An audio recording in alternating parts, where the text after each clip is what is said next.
Parliament reporter Hindi dictation गति 165 शब्द प्रति मिनट। डिक्टेशन स्टार्ट होगी 3 सेकंड बाद। स्टार्ट। मुसीबत कैसी भी हो, सामाजिक जीवन में छिपी सच्चाइयों को बाहर लाती है। रेल में बैठकर यात्रा करना रोजमर्रा की जिंदगी का अंग बन चुका है।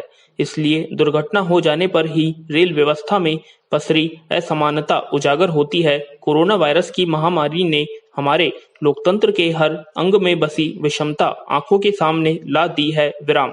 पिछले 3 महीनों में ऐसे ऐसे दृश्य दैनिक समाचारों में दिखाई दिए गए हैं जो इतिहास की विभीषिकाओं में दर्ज होकर अतीत की सामग्री बन चुके थे विराम। इनका विश्लेषण व विवेचन बरसों चलेगा, तभी समाज कोरोना महामारी से पैदा हुए आपातकाल को जब्त कर पाएगा विराम। आने वाली पीढ़ियों के लिए ऐसी विवेचना काफी महत्वपूर्ण सिद्ध होगी विराम। यही सोचकर शिक्षा की सर्वोच्च वैश्विक संस्था यूनेस्को ने अपने मुखपत्र का एक समूचा अंक इस विषय के सोच विचार के लिए नित किया है कि कोरोना संकट से पाठ्यक्रम में कौन कौन से बदलाव आएंगे और आने चाहिए। यह बहस हर देश की शिक्षा व्यवस्था के प्रत्येक स्तर पर चलनी चाहिए। फिलहाल हमारे यहाँ शिक्षा के सतही सवालों का बोलबाला है। राज्य सरकारों को चिंता है कि परीक्षाएं कैसे ली जाएं। नमी संस्थानों में प्रवेश के लिए बड़े जतन में आयोजित की जाने वाली वार्षिक प्रतियोगी परीक्षा रुकी पड़ी है। इस राष्ट्रीय प्रतियोगी की छाया में फला फूला कोचिंग व्यवसाय भी सहमा खड़ा है। उधर विश्वविद्यालयों को देखा देखी स्कूल में के विद्यार्थी भी ऑनलाइन पढ़ाई के पात्र बन गए हैं।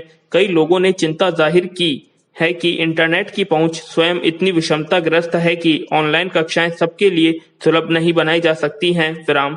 डिजिटलीकरण के व्यापारी व विशेषज्ञ जरूर कहेंगे कि वे सारी विषमताएं पाट सकते हैं, बस उन्हें कुछ और खुली छूट दी जाए विराम। वे सोचते हैं कि आर्थिक सुधारों में काफी कसर है, वरना हर ग्रामीण बच्चे के हाथ में स्मार्टफोन और घर में लैपटॉप होता विराम।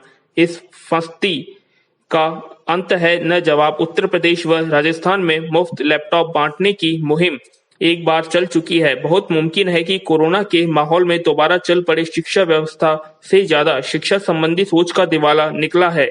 नेता, अफसर, प्राचार्य अब किसी प्रश्न की गहराई में नहीं जाना चाहते। यह शायद उनके बस का नहीं है विराम। जिनके बस का है उसे उन्होंने हाशिए के उस पर धकेल दिया है विराम। उस व्यक्ति का नाम है अध्यापक। पूरी व्यवस्था में केवल वही समझता है पढ़ना क्या होता है। आप जैसे ही यह चर्चा किसी अधिकारी या नेता के साथ शुरू करते हैं, वह फौरन शिक्षकों की बुराई लेकर चला जाता है। यह विमर्श लगातार हावी रहा है कि अच्छे शिक्षक तो प्राचीन काल में होते थे, आज के शिक्षक को वेतन से मतलब है। इस विचार के दबदबे से शिक्षक ने वास्तविक स्थिति को समाज की आंखों से ओझल कर दिया है। शिक्षक की बात सुनी जा सकती है तो हम समझ पाते हैं कि ऑनलाइन पढ़ाकर बच्चों को बौद्धिक रूप से सक्रिय नहीं बनाया जा सकता है विराम। मजबूरी में पाठ पूरे करना एक बात है, ऑनलाइन शिक्षण को एक विकल्प की तरह देखना एकदम दूसरी बात है। अधीर और उकताया हुआ दिमाग ऐसी बात सोचता है। स्वास्थ्य मंत्र जिस समय संक्रमण से जूझ रहा है, उस समय शिक्षा तंत्र अपनी कमजोरियों से जूझ सकता था विराम। यह कमजोरियां नई नहीं है, पर इसका निदान व ईमानदार विश्लेषण कोरोना से पैदा हुई परिस्थितियों से संभव है। इस परिस्थिति ने पहले ही चली आ रही विसंगतियों व समस्याओं में कुछ नई चीजें जोड़ दी हैं विराम। कुछ समस्याओं में परेशानियों के नए कोण भी चमक उठे हैं विराम। अंग्रेजी माध्यम का मंत्र जपती सरकारें जल्द ही उन लाखों ग्रामीण बच्चों से रूबरू होंगी जो अपने माता पिता के साथ किसी सुदूर राज्य से लौट रहे हैं और अभी तक उस राज्य की भाषा में शिक्षा पाते रहे हैं जहां वे रह रहे थे विराम। यह एक उदाहरण भर है। कोरोना संकट से उपजी परिस्थिति के शैक्षिक आयाम इतने विविध व जटिल हैं कि एक साथ पकड़ में नहीं आ सकते। एक पहलू इतना बुनियादी है कि उसका संज्ञान अभी तक न लिया जाना आश्चर्य की विषय है। पिछले दशकों में निजी स्कूलों का विस्तार शहर और गांव हर जगह पर हुआ है और सरकारी स्कूल उजड़े हैं विराम। हजारों सरकारी स्कूल इस आधार पर बंद किए गए हैं कि उनमें बच्चों की संख्या बहुत कम रह गई थी विराम। अब स्थिति उलटने का संकेत दे रही है। कमाई के साधनों से वंचित अभिभावक फीस देने की हालत में नहीं है। इस कारण फीस के सहारे चलने वाले प्राइवेट स्कूल अपने शिक्षकों को तनख्वाह देने की हालत में नहीं रह गए हैं विराम। अब बहुत से शिक्षक बेरोजगार हो जाएंगे।